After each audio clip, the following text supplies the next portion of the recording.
டேய் சீக்கிரம் வாடா. இந்த ஒரே நிமிஷம்.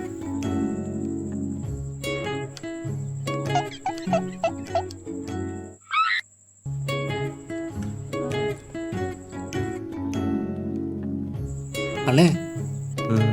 ஆ என்னண்ணே தேடுறீங்க? இல்லைப்பா, பர்ஸை மிஸ் பண்ணிட்டேன்னு நினைக்கிறேன். ஐயோ, எவ்வளோ வச்சுருந்தீங்க? ஊருக்கு போகிறதுக்கெல்லாம் சேர்த்து 200 வச்சுருந்தேன். அடப்பாவமே, என்ன ஒரு 50 ரூபா இருந்தால் ஊருக்கு போயிடுவீங்களா? போதும்ப்பா, 50 ரூபா போதும். இந்தாங்க, இதை வச்சுட்டு ஊருக்கு போங்க. ஆ, ரொம்ப தேங்க்ஸ் தம்பி, ரொம்ப நன்றி. வரேன் தம்பி, வரேன்ப்பா.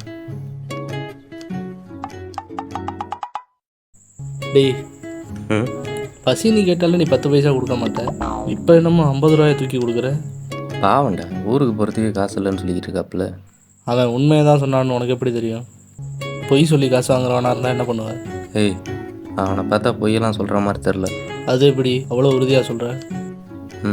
இதான் அந்த பர்ஸு. இதோ அவன் சொன்ன மாதிரி 200 இருக்கே. அடப்பாவி, இதே இங்கேருந்து எடுத்த? அங்கே ஒன்று கடிச்சிக்கிட்டு இருந்தேன்ல, அங்கே கிடந்தா எடுத்தேன். நல்ல வேளை, இந்த மாதிரி கஷ்டப்படுறவங்களுக்கு ஹெல்ப் பண்ணுவேன்னு தெரிஞ்சு தான் கடவுள் இந்த பர்ஸை என் கண்ணில் படுற மாதிரி காட்டியிருக்கான். அது சரி. பாட போகலாம், நேரம் கடை திறந்துருப்பான்.